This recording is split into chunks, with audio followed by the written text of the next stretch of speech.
आज का ये सत्संग है कि हर इंसान सुख की तलाश करता है, लेकिन सुख मिलता नहीं है। सुख कहाँ मिलेगा? सहजोबाई एक महात्मा हुई। सहजोबाई ने कहा कि ना सुख विद्या की पढ़ी,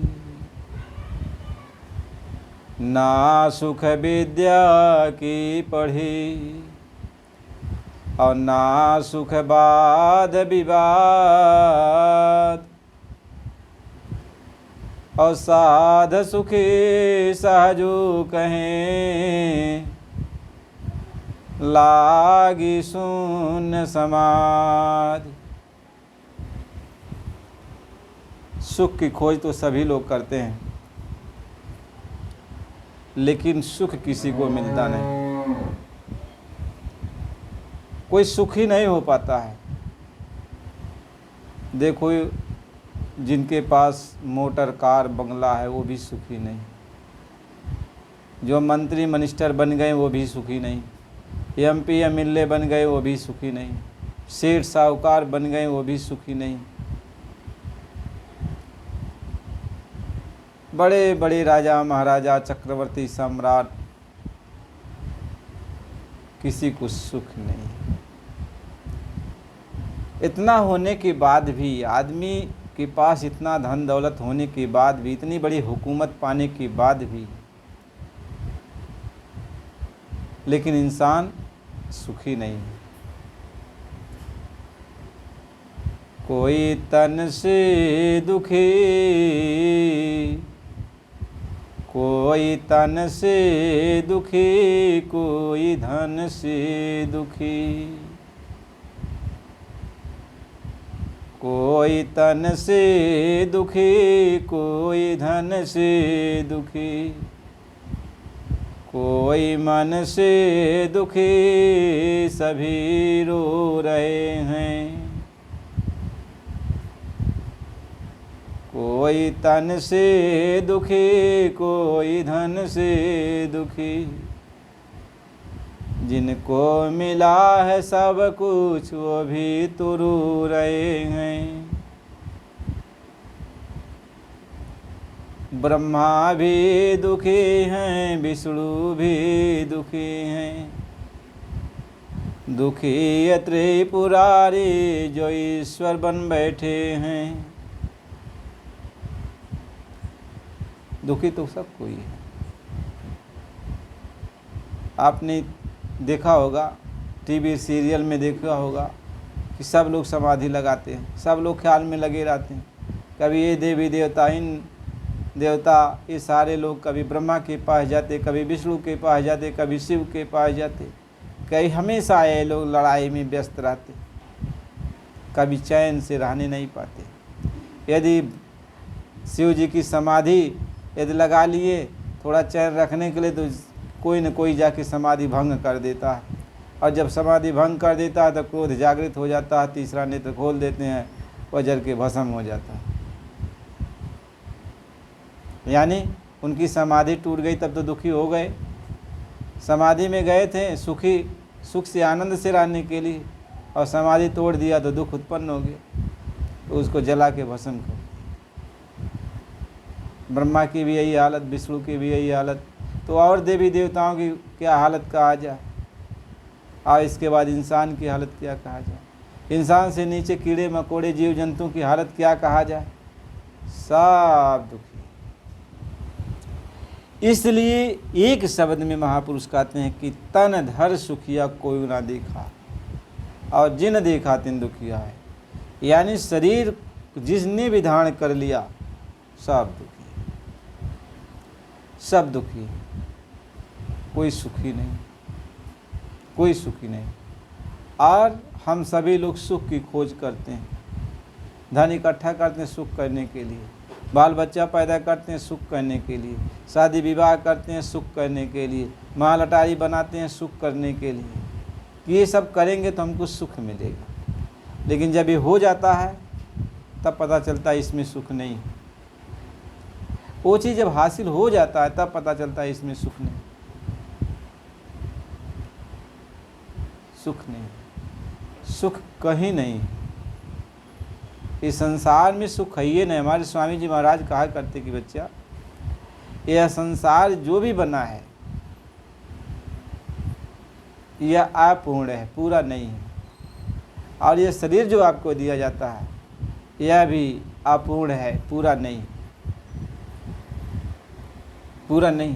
क्यों कि यह शरीर जो आपको दिया गया यह पूरा इसलिए नहीं दिया गया कि इसमें कुछ पुण्य रखा गया और कुछ पाप रखा गया। तो जब तक पुण्य चल रहा है तब तक आप सुखी लगते हो, लेकिन जब पाप उदय हो गया तब आप दुखी हो जाते हो। इसलिए कहा कि कभी भी कोई भी इंसान यह जो मानव शरीर धारण कर लिया है, ये कहो कि वह पूर्ण रूप से सुखी हो जाए, तो ये कभी हो ही नहीं सकता। यह पूरे का देश नहीं है, ये अधूरे का देश है। यहाँ कुछ न कुछ घटता रहता है। कोई चीज़ पूर्ण हो गया तो फिर घटना चालू हो गया, कोई चीज़ घटा हुआ है तो बढ़ रहा है कि हम पूरे हो जाएं। जैसे पूर्ण हुआ तैसे घटने लगता है।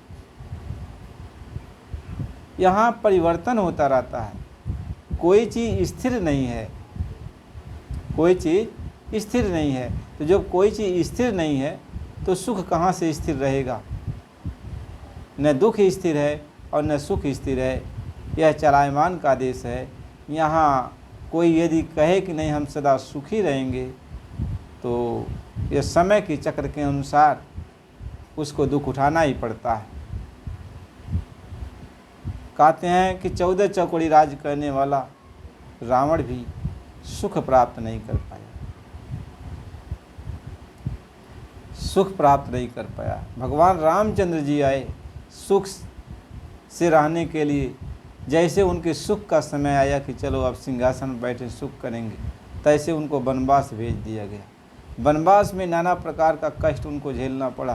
वो वापिस आते हैं कि अब जो है हमको सुख मिलेगा। आप जो है सिंहासन पर बैठ जाते हैं। कुछ दिन ही बीता तब तक जो है प्रजा में कोलाहल मचने लगा, खुसर फुसर होने लगा कि सबको शिक्षा दीक्षा देते हैं, सबको ज्ञान की बात करते हैं और अपने उस स्त्री को रखे हुए हैं कि जो रावण के यहाँ पड़ी थी इतने दिन तक। ये अंदर खुसर फुसर होता है। बताओ, सुख का समय आया था, लेकिन अब प्रजा में ये ताना बाना चालू हो गया। अब प्रजा के इस ताने बाने से बचने के लिए भगवान ने माता सीता का त्याग कर दिया। अब सुख का समय था, लेकिन अब त्याग कर दिया। अब उनके विरह में वो जल रहे हैं और सीता उनके विरह में जल रही हैं। सुख कहाँ मिला। यही हाल तो भगवान कृष्ण का भी हुआ। जन्म तो जेल में बीता, जेल में जन्म लिए। इसके बाद जब गोकुला में पहुँचे तो वहाँ हर राक्षसों का पहरा, हर राक्षस कोई न कोई राक्षस रोज नित्य आता जाता, हमेशा उनको कोई न कोई काम करना है। अब जब सयाने हो गए वापिस मथुरा आते हैं। इसके बाद इन लोगों को कंस को मारते हैं, फिर आगे बढ़ते हैं, फिर लड़ाई झगड़ा बड़े बड़े राजाओं राष्ट्रों से शुरू हो जाता। पूरा जीवन तो उनका ऐसे बीत गया। ऐसे ऐसी महान शक्तियाँ जो इस धरती पे आई, इनको चैन से लोगों ने बैठने नहीं दिया, ये भी सुख नहीं प्राप्त कर पाए। तो हम सभी तो इंसान हैं, हम लोग सुख की खोज करते हैं। जब हम लोगों के भाग्य में सुख और दुख दोनों लिख कर भेज दिया गया, तो पूर्ण रूप से आदमी सुखी कहाँ हो सकता है।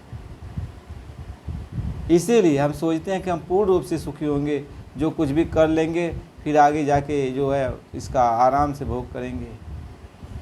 लेकिन महात्मा समझाते हैं कि बच्चा, यह पूरे का आदेश नहीं है, अधूरे का आदेश है। हर चीज़ अधूरा ही रह जाता है, अधूरा रह जाता है। यदि पूरा होता तो रावण जो है बहुत बड़ा उसके पास शक्ति थी। वह समुद्र जो भगवान राम समुद्र पर पुल बांध कर गए, वो सब तो वैसे घूमते थे पूरे लोग हर जगह। वह चाहता तो स्वर्ग में सीढ़ी लगा देता, इतनी ताकत उसके पास थी, बन जाती सीढ़ी, लेकिन कुछ नहीं कर पाया। हाथ मलते आया, हाथ मलते चला गया। तो महात्मा ये समझाते हैं कि क्या इस संसार में जब सब चलायमान है, कोई स्थिर नहीं है, तो आप सुख की खोज कर रहे हो। सुख यहाँ कहाँ मिलेगा? महात्मा कहते हैं यहाँ सुख है ये नहीं, सुख अपने देश में है, अपने देश में है, जहाँ पे दुख नाम की कोई चीज़ें नहीं है, जहाँ पे क्लेश कष्ट नाम की कोई चीज़ नहीं है, वहाँ रोग व्याधि नाम की कोई चीज़ नहीं है, वहाँ सूरज उगता और डूबता नहीं है। अपने देश सतधाम सतलोक, अपने आत्मा का जहाँ लोक है, अपना देश है, अपने देश में हमेशा परमानंद ही आनंद है। वहाँ सुख बढ़ता है, हमेशा सुख, यानी हमेशा सुख आपको मिलता रहता है। और यहाँ ये काल का जो देश है, क्लेश तकलीफ़ों का देश है। इस देश में हम लोग कुछ भी कर डालें, कोई न कोई तकलीफ़ आती रहेगी, कोई न कोई आती रहेगी। इसलिए यदि हमें क्लेश इन तकलीफ़ों से बचना है, हर तरह की तकलीफ़, तो हमें जो है महात्माओं के वचन याद रखना चाहिए।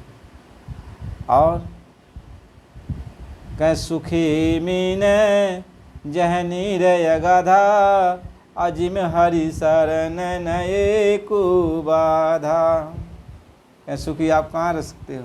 हरि की शरण में रह सकते हो। जब आप प्रभु के नाम के सिमरन में लगोगे, प्रभु की तरफ चलने की कोशिश करोगे, और जब प्रभु के मार्ग पर चल पड़ोगे, आप इस रास्ते पर उस नाम डोरी को पकड़ लोगे, मालिक की तरफ चल पड़ोगे, तो पहले तो क्लेश मिलेगा, तकलीफ़ तो पहले मिलेगी, लेकिन तकलीफ़ों से जैसे ऊपर आपने उठा, तैसे सुख का सागर मिलना चालू हो जाएगा। जब सुख की लहर से आप जुड़ जाओगे, परमात्मा की लहर से जुड़ जाओगे, तो वह लहर सुख का है। अब उस सुख में एक बार जुड़ गए तो फिर हमेशा आनंद ही आनंद है। कभी भी आपको दुख नहीं व्यापेगा, कभी दुख नहीं व्यापेगा, क्योंकि अंदर में परमात्मा के तार से आप जुड़ चुके, परमात्मा के सुख के सागर से आप जुड़ चुके। इसलिए प्रेमियों, यदि आप सुख चाहते हो तो प्रभु की भक्ति में लग जाओ, प्रभु के भक्ति में लग जाओ। यदि आप सुख चाहते हो